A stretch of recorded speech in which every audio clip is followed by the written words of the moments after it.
wabarakatuh. Bismillahirrahmanirrahim. Innal hamdalillah nahmaduhu wa nasta'inuhu wa nastaghfiruh wa na'udzu billahi min shururi anfusina wa sayyiati a'malina. Man yahdihillahu fala mudilla lahu wa man yudlil fala hadiya lahu.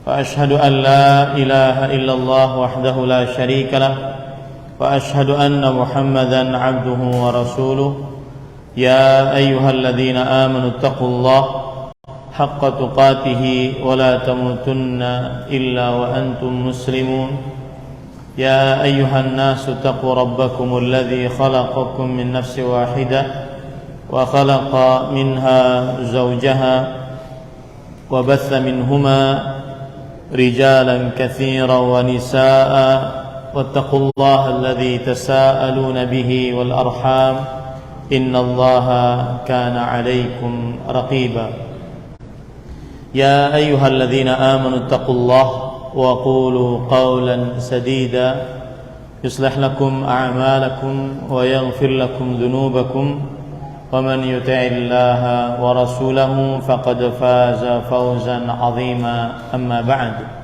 فإن أصدق الحديث كتاب الله وأحسن الهدي هدي محمد صلى الله عليه وعلى آله وسلم وشر الأمور محدثاتها وكل محدثة بدعة وكل بدعة ضلالة وكل ضلالة في النار.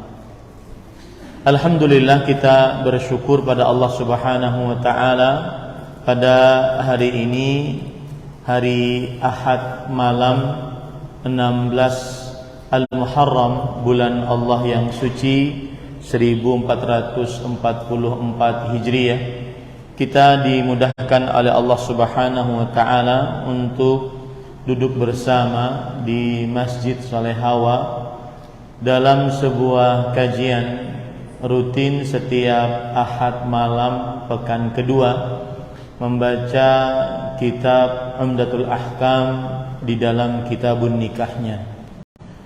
Salawat dan salam semoga selalu Allah berikan kepada Nabi kita Muhammad sallallahu alaihi wa ala alihi wasallam, pada keluarga beliau, para sahabat, serta orang-orang yang mengikuti beliau sampai hari kiamat kelak.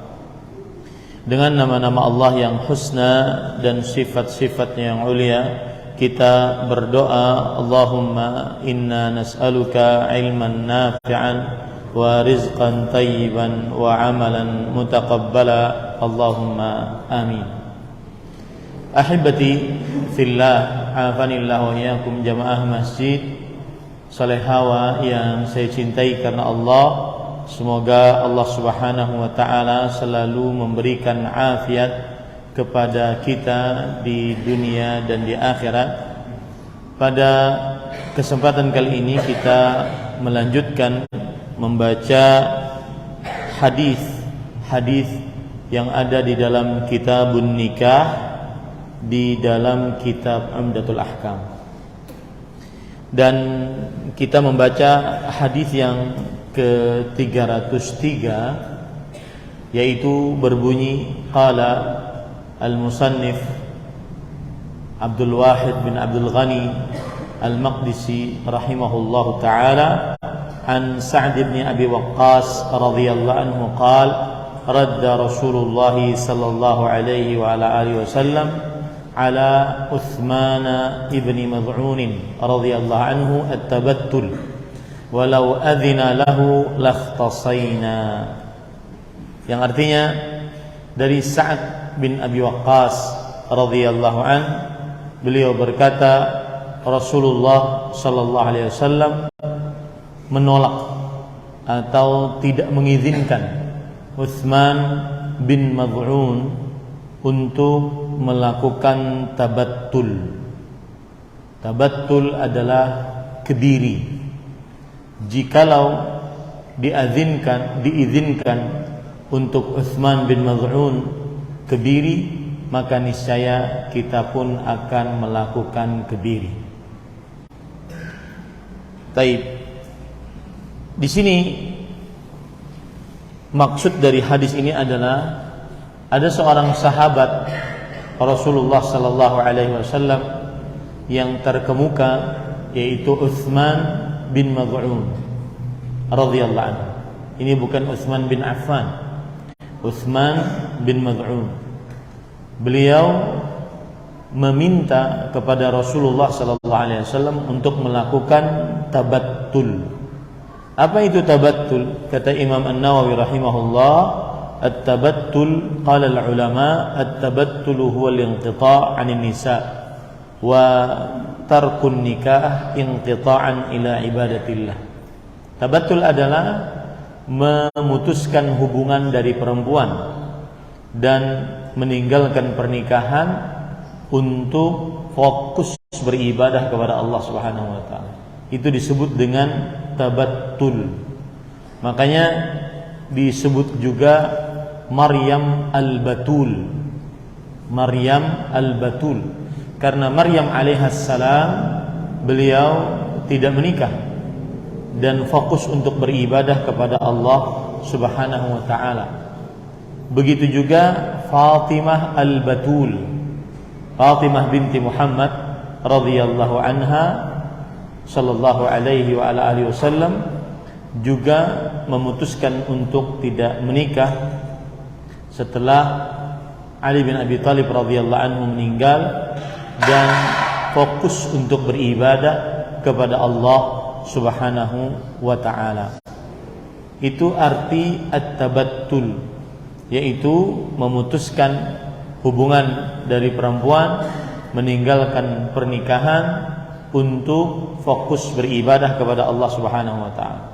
Utsman bin Affan minta izin kepada Rasulullah sallallahu alaihi wasallam agar melakukan tabattul, dan Rasulullah sallallahu alaihi wasallam radda, tidak mengizinkan.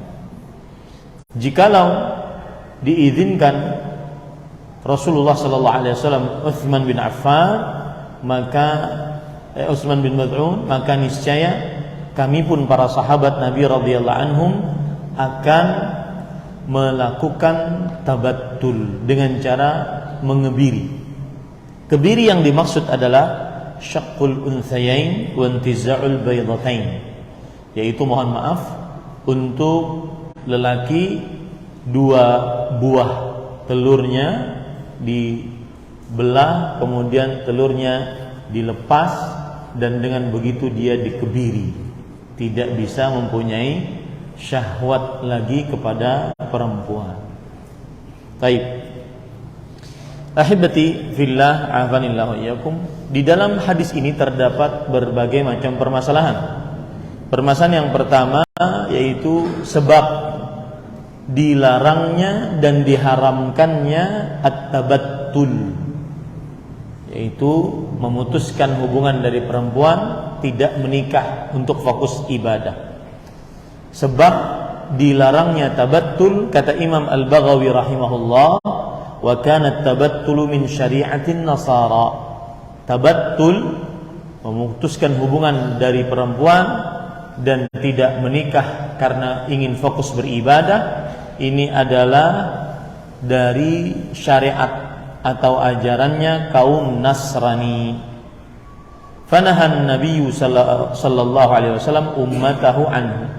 Maka Nabi Muhammad sallallahu alaihi wasallam melarang umatnya melakukan demikian. Li yakthuran naslu wa yadumul jihadu, agar banyak keturunan dan sehingga terus menerus ada jihad. Kalau banyak keturunan, nanti keturunan tersebut akan menjadi pejuang-pejuang dalam agama Islam. Makanya apabila ada seorang yang menyatakan dirinya tidak mau menikah, ini termasuk larangan dan keharaman. Larangan dan keharaman dalam agama Islam. Ya. Imam Ibnul Mulaqqin rahimahullahu taala, sebagaimana disebutkan dalam kitab Al-I'lam bi Fawaidi Umdatil Ahkam, Imam Ibnul Mulaqqin berkata ketika menjelaskan hadis ini, nahahu anhu liyaksuran naslu wa yadumul jihad. Nabi Muhammad SAW melarang untuk bertabattul agar terus bertambah keturunan dan agar terus bisa berjihad. Wa qad kana khairu hadhihi al-ummati aktsaruhum nisaan. Dan sungguh umat terbaik, manusia terbaik di umat ini adalah yang paling banyak istrinya, yaitu Nabi Muhammad SAW. Paling banyak istrinya. Wa mata an tis'in wa mata as-siddiq an thalath. Nabi Muhammad SAW ketika beliau meninggal, beliau meninggalkan 9 istri. Kemudian Abu Bakar As-Siddiq radhiyallahu anhu ketika meninggal, beliau meninggalkan 3 istri. Wa Umar an arba', dan Umar radhiyallahu anhu ketika meninggalkan 4 istri. Wa Utsman an itsnatain, Utsman bin Affan radhiyallahu anhu ketika meninggalkan 2 istri. Wa Aliun an iddati ma baina harair was sarari, dan Ali bin Abi Thalib radhiyallahu anhu meninggalkan beberapa istri, baik itu istri yang dari wanita-wanita merdeka ataupun istri yang merupakan budak-budaknya.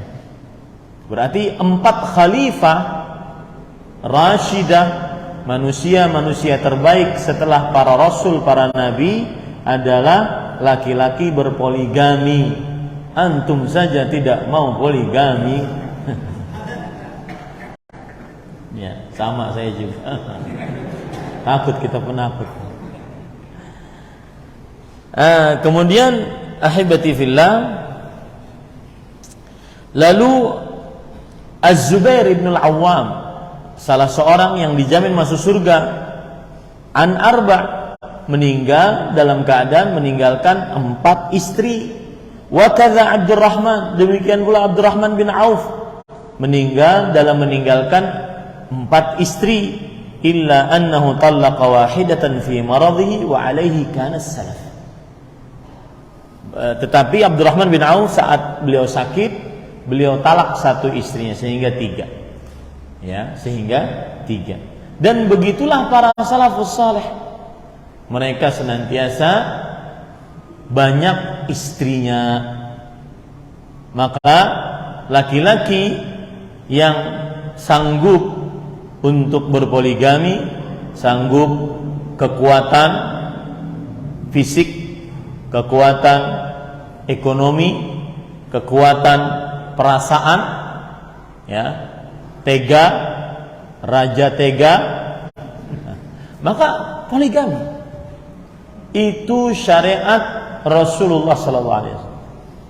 Itu adalah kebiasaan para salafus saleh, manusia-manusia yang diridhai oleh Allah Subhanahu wa taala. Karena dengannya Nabi Muhammad SAW berbangga. Rasul sallallahu alaihi wasallam bersabda, tazawwajul wadud al-walud. Menikahlah dengan wanita yang pecinta, romantis, dan banyak anak. Banyak anak. Fa inni mukathirun bikumul umam. Sesungguhnya aku adalah berbangga dengan jumlah kalian yang banyak di hadapan umat yang lain. Baik. Tapi yang tidak sanggup kekuatan fisik, tidak sanggup kekuatan ekonomi, tidak sanggup kekuatan perasaan, jangan coba-coba. Karena nanti akan menzalimi para perempuan. Menzalimi para perempuan. Baik. Kemudian permasalahan kedua adalah hukum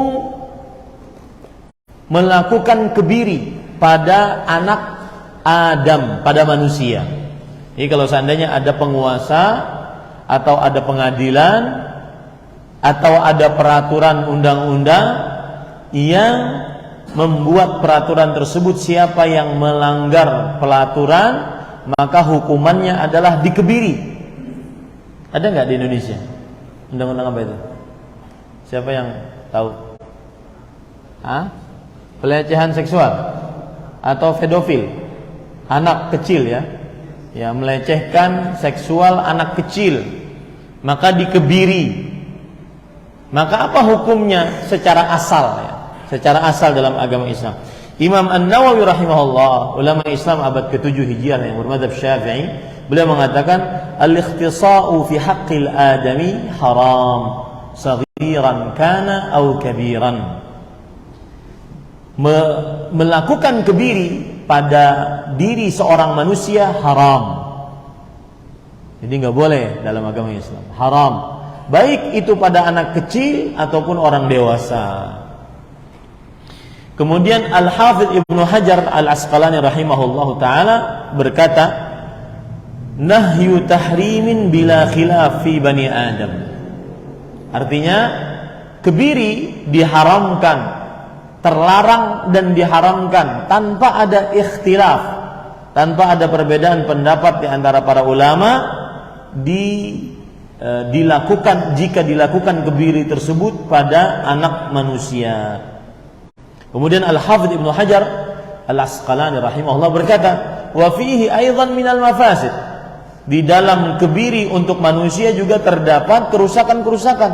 Ta'dzibun nafsi wa tashwih, yaitu menyiksa manusia, memburukkan manusia. Ini enggak boleh. Ma idkhalid darar alladhi qad yufdi ila al-halak. Disertai dengan memasukkan bahaya kepada diri seseorang yang bisa mengakibatkan kematian. Nah, ini tidak boleh. Wa fihi ibtalu ma'na ar-rajuliyah wa taghyiru khalqillah wa kufrin ni'mah. Artinya di dalam kebiri akan merubah kejantanan. Nah, ini enggak boleh. Ini sebab-sebab mengapa kebiri, hukuman kebiri enggak boleh. Karena di dalamnya ada merubah kejantanan. Kalau merubah kejantanan berarti merubah ciptaan Allah. Kalau merubah ciptaan Allah berarti kufur nikmat. Nah, itu enggak boleh. Lianna khalqa syakhsi rajulan minan ni'amil 'azimah. Karena penciptaan seseorang dalam keadaan laki-laki itu adalah termasuk daripada nikmat Allah subhanahu wa ta'ala yang besar. Fa idza azala dzalik faqad tashabbaha bil mar'ah. Kalau hilang kelaki-lakiannya berarti menyerupakan diri dengan perempuan, dan menyerupakan diri dengan perempuan haram. Waqtaran naqsa 'alal kamal. Berarti dia memilih kekurangan dibandingkan kesempurnaan. Ya, ini penyebab bahwa hukum atau perlakuan kebiri pada manusia haram, tidak boleh. Perlakuan kebiri pada manusia haram, tidak diperbolehkan. Baik. Permasalahan ketiga, apa hukum kebiri pada selain manusia? Hukum kebiri pada selain manusia. Imam Al-Qurtubi rahimahullah, ulama Islam abad ke-7 Hijriah, beliau berkata al-khisa fi ghairi bani adam mamnu'un fil hayawan illa limanfa'atin hasilatin fi dhalik ka tatyibil lahmi aw qat'i dararin anhu. Artinya, mengebiri pada selain manusia terlarang juga pada hewan, kecuali jika ada manfaat yang dihasilkan dalam hal tersebut, seperti membersihkan daging. Kalau dikebiri dagingnya jadi bersih, hewan-hewan yang dikebiri dagingnya jadi bersih, atau menghilangkan keburukan pada hewan tersebut, baru boleh. Imam An-Nawawi rahimahullah ta'ala berkata, qala al-Baghawi, Imam Al-Baghawi berkata, yahrumu khisa'u kulli hayawanin la yu'kal.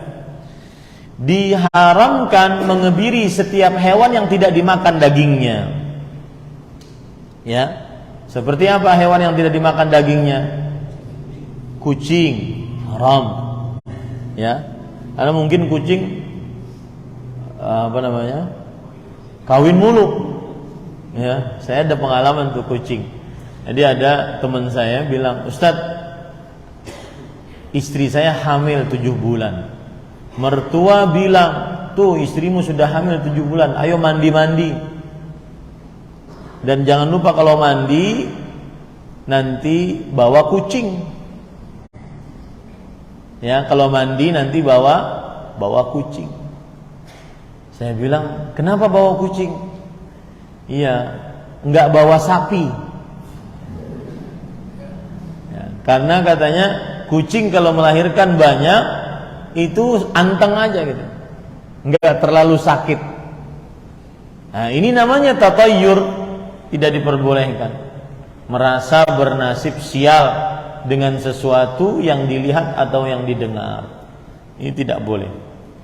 Kucing, kelinci, saya di rumah melihara kelinci, ada juga melihara hamster. Ya, hamster itu kan juga gitu, cepat sekali dia. Ya, kalau dikumpul sedikit langsung jadi, top chair pokoknya itu. Ya, maka diharamkan mengebiri setiap hewan yang tidak dimakan dagingnya. Ammal ma'kul fayajuzu fi sigharihi wa yahrumu fi kibarihi, wallahu a'lam. Adapun yang dimakan dagingnya boleh saat masih kecil, masih muda. Kalau sudah tua maka diharamkan. Nah, ini adalah permasalahan-permasalahan yang berkaitan dengan hadis yang kita baca tadi.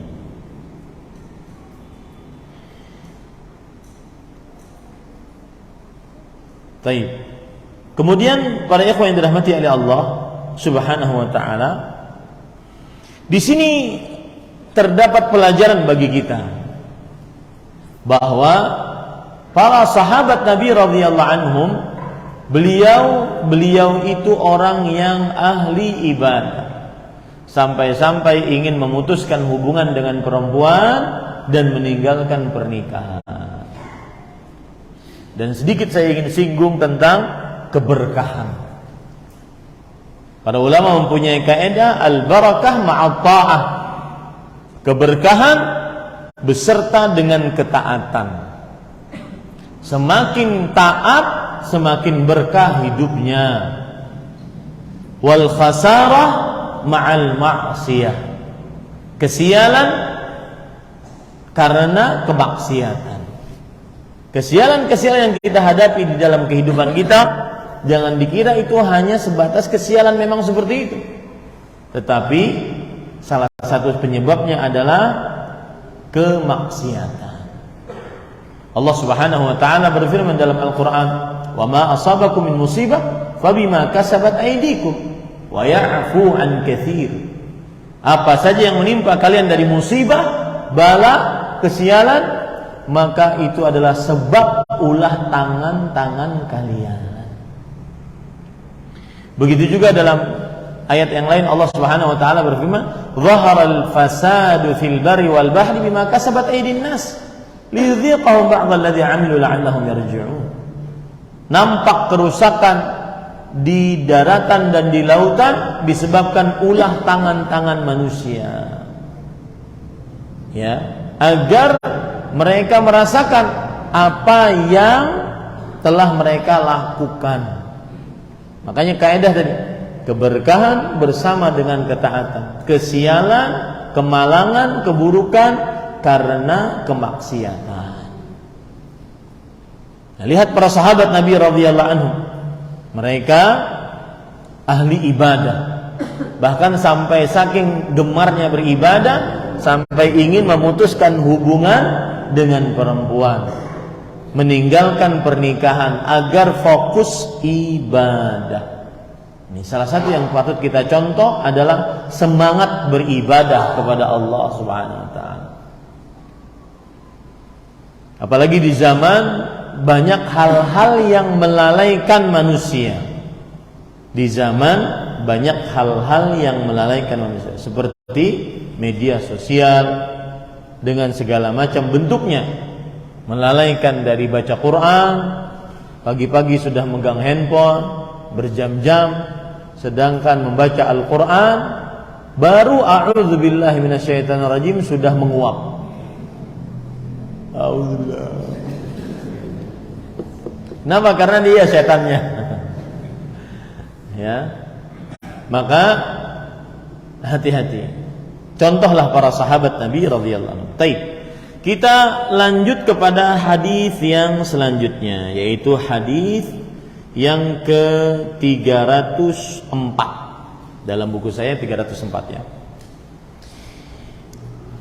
Qala Al-Imam Al-Hafidh Abdul Ghani bin Abdul Wahid Al-Maqdisi rahimahullah, berkata Al-Hafidh Abdul Ghani bin Abdul Wahid Al-Maqdisi, penulis kitab Umdatul Ahkam, an Ummi Habibah binti Abi Sufyan radhiyallahu anhuma annaha qalat ya Rasulullah ankih ukhti ibnata Abi Sufyan qala atawa tuhibbina dhalik faqultu na'am lastu laka bimukhliya wa ahabbu man syarakani fi khairin ukhti faqala Rasulullah sallallahu alaihi wa ala alihi wa sallam inna dhalika la yahillu li قالت إن نحدث أنك تريد أن تنكح بنت أبي سلمة قال بنت أبي أمي سلمة قالت قلت نعم قال إنها لو لم تكن ربيبتي في حجري ما حلت لي إنها لبنة أخي من الرضاعة أرضعتني وأبا سلمة ثويبة فلا تعرضن علي بناتكن ولا أخواتكن قال عروة وثويبة مولة لأبي لهب كان أبو لهب أعتقها فأرضعت النبي صلى الله عليه وعلى آله وسلم فلما مات أبو لهب أريه بعض أهله بشر حيبة قال له ماذا لقيت قال أبو لهب لم ألق بعدكم خيرا غير أني سقيت في هذه بعتاقتي ثويبة. Dari Ummu Habibah binti Abi Sufyan radhiyallahu anha. Ummu Habibah istri Nabi, terkenal dengan kunyahnya. Pokoknya kalau di depannya Ummu itu berarti kunyah, Ummu atau Abu. Dan seorang muslim sunnahnya mempunyai kunyah Ummu atau Abu. Ya. Ummu Habibah nama aslinya adalah Ramlah. Nama aslinya siapa? Ramlah. Ramlah binti Abu Sufyan.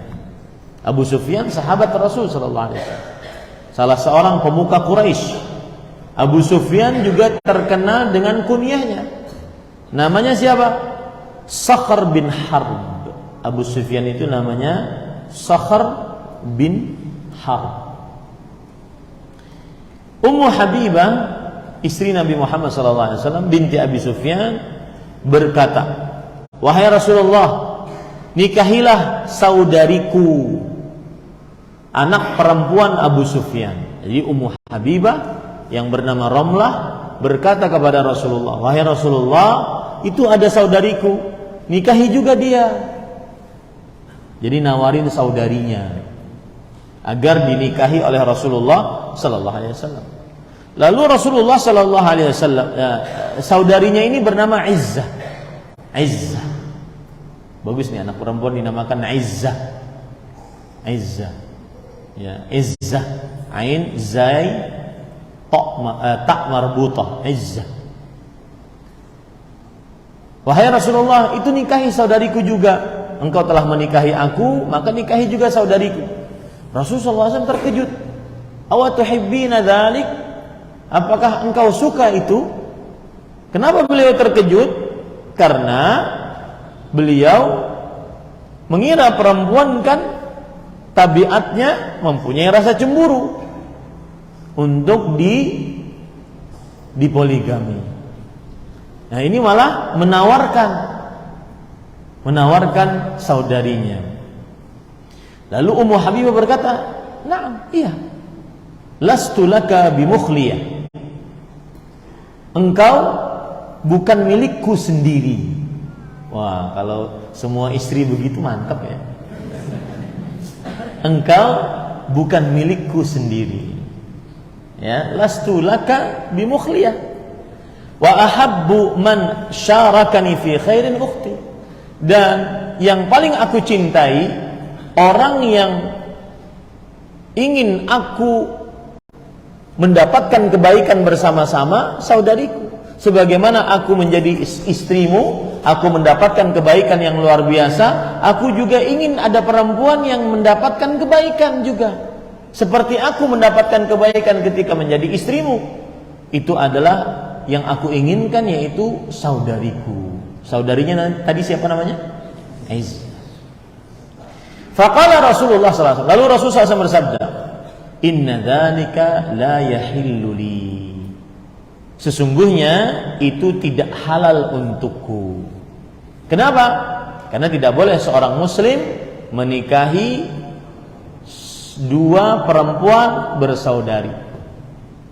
Ya, saudari kandung nggak boleh, saudari sebapak juga nggak boleh, saudari seibu juga nggak boleh. Ya.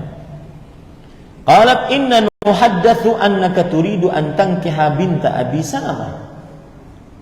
Taib, kalau begitu wahai Rasulullah. Tapi kami mendengar bahwa engkau ingin menikahi anak perempuan Abu Salamah.